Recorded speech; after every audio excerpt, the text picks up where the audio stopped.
অম্বুবাচী হিন্দু ধর্মের বাৎসরিক উৎসব।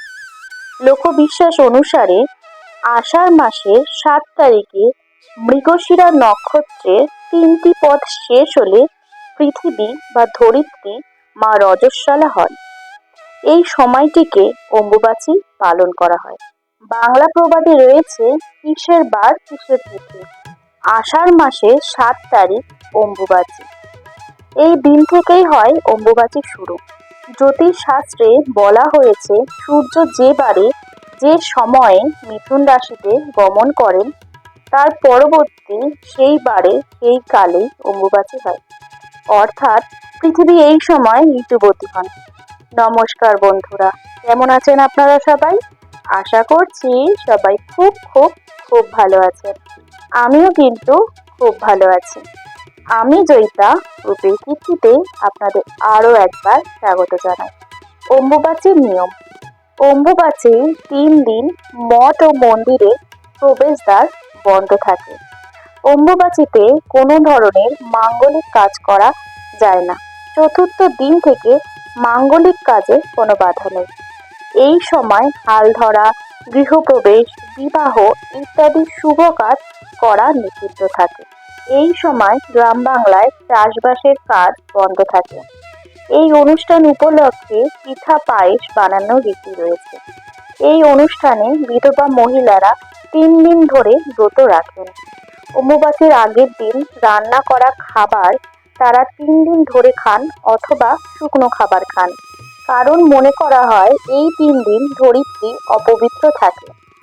ওই 3 দিন তারা কোনো গরম খাবার খান না।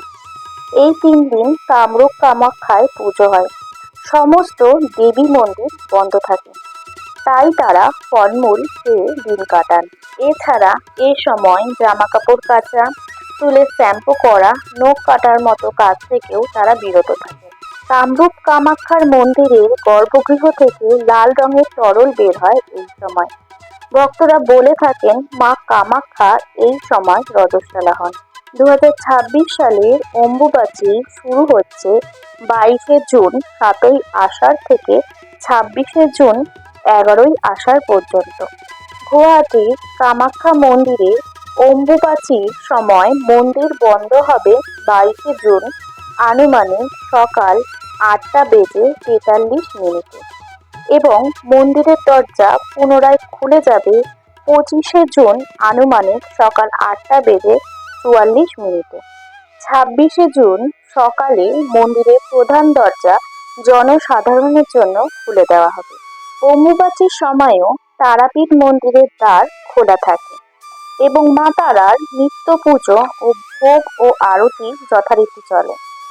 যদিও কামাখ্যা সহ অন্যান্য সতীপীঠের দরজা বন্ধ থাকে, কিন্তু তারাপীঠ একটি সাধনাস্থল বা শ্মশান ক্ষেত্র হওয়ায় এখানে অম্বুবাচীর প্রভাব পড়ে না এবং ভক্তরা দেবীর দর্শনও পান।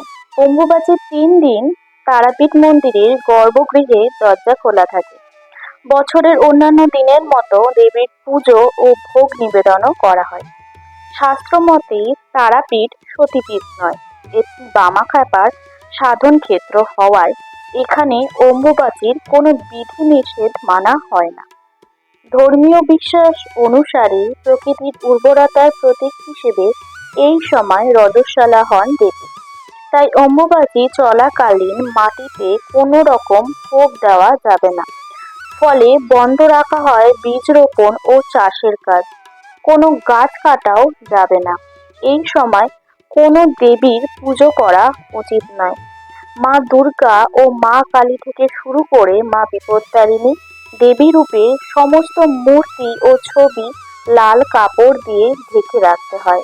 এগুলি স্পর্শও করা যাবে না। পুজো করলেও করা যাবে না মন্ত্রপাঠ। অম্বুবাচীর সময় শুধুমাত্র প্রদীপ ও ধূপ জ্বালিয়ে প্রণাম করতে হবে। একমাত্র গুরুর পুজো আর তার মন্ত্র জপের বিধান রয়েছে। শুধু কোনো বছর যদি অম্বুবাচীর সময় জগন্নাথ দেবের রথযাত্রা পড়ে, তাহলে তার কোনো বাধা নেই বলে উল্লেখ রয়েছে। ধর্মগুরু ও জ্যোতিষশাস্ত্রদের মতে অম্বুবাচীর সময় বাড়িতে কোনো শুভ কাজ করা উচিত নয়। অম্বুবাচী শুরু হওয়ার আগে তুলসী গাছের গোড়ায় নতুন করে মাটি দিয়ে সেটিকে একটু উঁচু করে দিন। অম্বুবাচী 3 দিন বিবাহ, পুজো, গৃহস্থলী কোনো শুভ কাজ করা উচিত নয়। সাপের ভয় থেকে সারা বছর রক্ষা পাওয়ার জন্যে এই সময় আম দুধ পান করুন।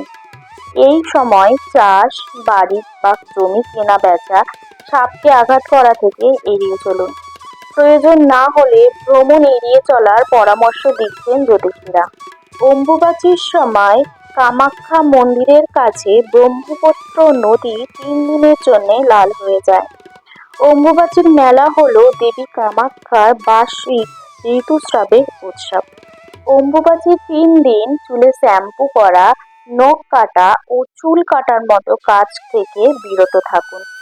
কেমন লাগলো অম্বুবাচী সংক্রান্ত আজকের এই ভিডিওটি? ভালো লাগলে লাইক, শেয়ার, কমেন্ট করতে একদম ভুলবেন না। আর সাবস্ক্রাইব করে দিয়ে পাশের বেল আইকনটি অবশ্যই প্রেস করে দেবেন। তাহলে আমি যখন যখন ব্লগ ছাড়বো তখন আপনারা নোটিফিকেশন পেয়ে যাবেন। তাহলে আজকে আসি। ভালো থাকবেন, সুস্থ থাকবেন। নতুন একটি ব্লগে আবার দেখা হবে। ধন্যবাদ।